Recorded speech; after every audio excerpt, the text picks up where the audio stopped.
Now here's an important idea though. You can't just make a redox reaction happen every time. So it depends on the specific partners that you choose for your reactants. So some redox pairs would work, some redox pairs won't work. To know which ones would work, we look at something called the activity series, which is shown here on the right. The basic idea here is the higher an element is on the activity series, the better it is in being oxidized or giving away its electrons to something else that's below it. So for example, if I have zinc and copper, you can see that zinc is all the way up here, copper is down here. So zinc can easily oxidize compared to copper, and copper therefore will be reduced. Okay, so whoever is higher is going to get oxidized, whoever is lower is going to get reduced. So the reaction where one of the elements is oxidized and the other one is reduced is called redox reaction, but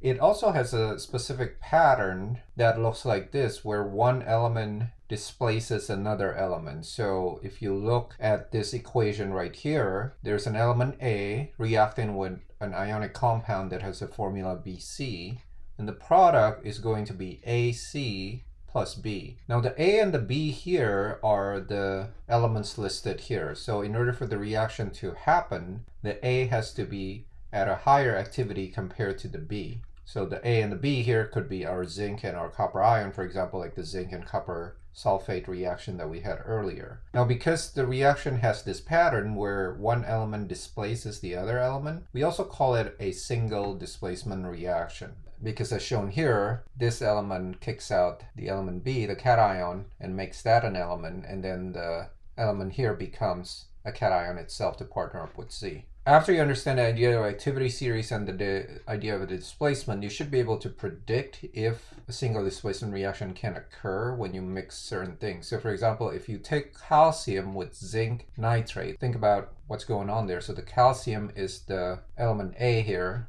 The zinc nitrate is the BC here. So in order for the reaction to occur, this element, calcium, has to have a higher activity than this element, which is zinc. So we need to look up that activity series and check. So calcium is right here, zinc is down here. So that would give you a reaction. So then you get a product, and the product in this case would just be AC, which is then calcium combined with the nitrate. So calcium nitrate, you get to write the correct formula there. And then B would just be the zinc metal. Now what about if we combine the same compound but then with silver instead? So let's check again. Zinc is right here, but silver is all the way down here. So if silver is lower than zinc, when you mix the two things together, nothing would happen. So what you would do is you would write the reactants, but you would just say NR on the right side for no reaction. I want you to think through this second question to see if you can answer which species should be the anode and which species should be the cathode. Again, remembering that the anode is where oxidation occurs, so that's you want to see who can be oxidized, and then the cathode is where reduction occurs. We want to take a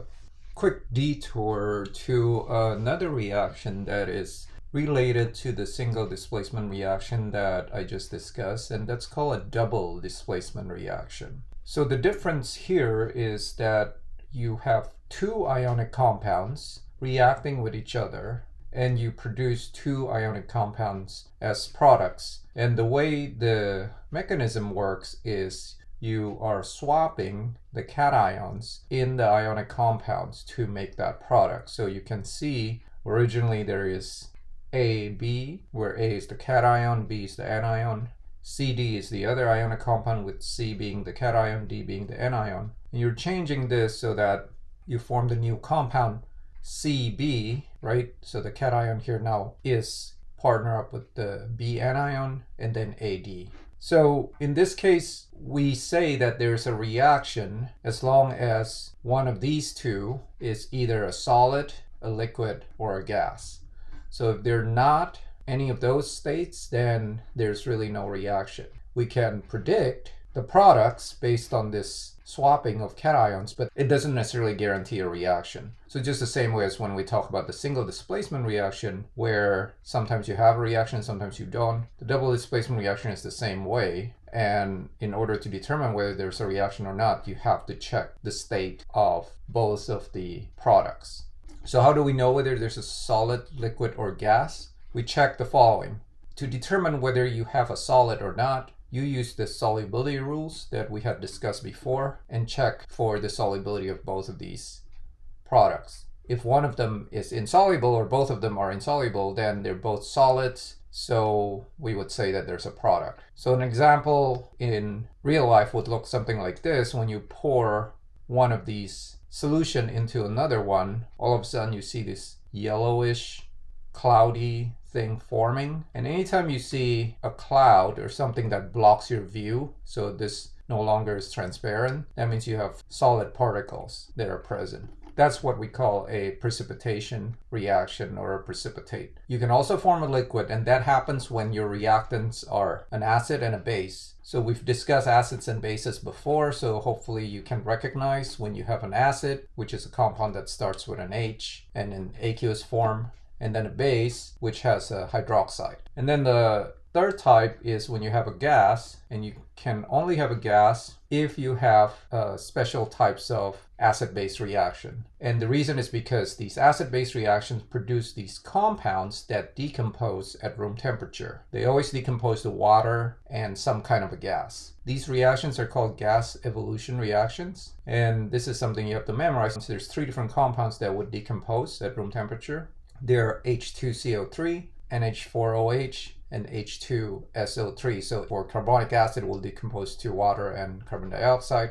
Ammonium hydroxide would decompose to water and ammonia. And then sulfurous acid will decompose to water and sulfur dioxide. So I want to just work out a few examples here. And the question is, if you were to mix these reactants together, first predict what the products are going to be, and then secondly you want to predict whether a reaction actually happens or not. And if a reaction happens, then go ahead and balance that equation. I want to work out those 3 examples that we just saw in the lecture notes on double displacement reaction. I purposely gave the example in words because I want you to go back to your nomenclature knowledge to remember how to name some of these compounds and write the chemical formulas. The first one says the mixing of sodium carbonate and copper 2 chloride. So these 2 are the correct formulas. Because of our rules of swapping cations, all you need to do to make the product is to swap these 2 species right here. So then the first product I have would be copper carbonate, and then the other one would be sodium chloride. Now, the importance of knowing how to write the correct formula for the product is you need to remember the standard charges for these cations and anions. This requires you to go back to the time when we first looked at the periodic table. So sodium always has a charge of +1 because it's group 1. Chloride always -1. Carbonate is a polyatomic ion, so you need to remember that it's -2. And the copper here is +2 because we have a +2 copper on the left side, which is this copper right here, copper 2 chloride. The next thing you need to do is check whether the reaction happens or not. To do that, you have to figure out whether a solid, a liquid, or a gas is formed. So go back to the notes and look at your solubility rules. The solubility rules will help you decide whether any of these compounds is a solid or not. So if you go through the solubility rules, you actually find out that the carbonate salts are insoluble except when the carbonate is paired up with either group 1 or ammonium. But in this case, what we have is a copper carbonate. That means it's not one of the exceptions. So this indeed would be a solid. And then the NaCl, you can also check the rules. Na happens to be a group 1 metal, and group 1 metals are always soluble. So this one would be aqueous. So that's how you assign the states. And then since we have a solid, that means we have a reaction. So then the last step is to balance the equation. And if I look here, I can put a 2 on the NaCl. That should balance out the entire equation. So let's take a look at the next one. It says a reaction between sulfuric acid and potassium hydroxide. Again, go back to nomenclature of acid, nomenclature of ionic compounds, figure out how to name this. Hopefully you get the right formula, which is H2SO4 and KOH. Now, the products is going to require you to swap these 2 cations. So remember, H here is just H plus, You recall when we talk about acids, that's what they do. They produce H plus ions. The K here is going to be K plus. It's a group 1 cation. So when we swap those two, we get this product, K2SO4 and H2O. The reason I write K2 is because sulfate, the polyatomic ion, has a charge of -2. K, potassium ion, has a charge of +1. So in order to balance the charge out for an ionic compound, I have to write K2SO4. And then for the other product,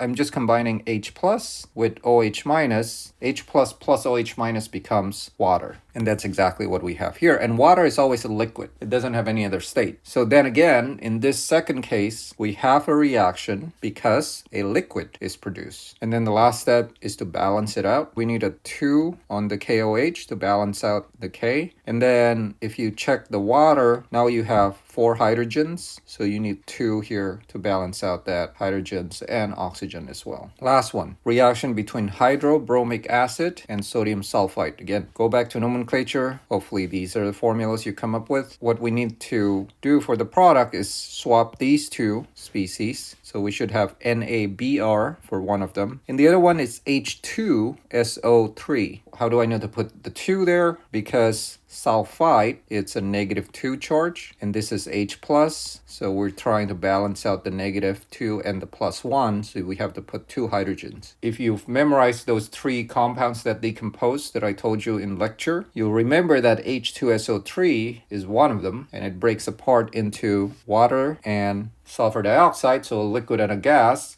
And since we have both liquid and gas in this reaction, then the reaction happens. Last step, we want to balance this out. We have 2 sodium on the left side, so we need to put a 2 there. That would balance out the sodium, and then we need to add 2 here to balance out the bromine. And after that, the hydrogen is already balanced because you have 2 hydrogens on both sides.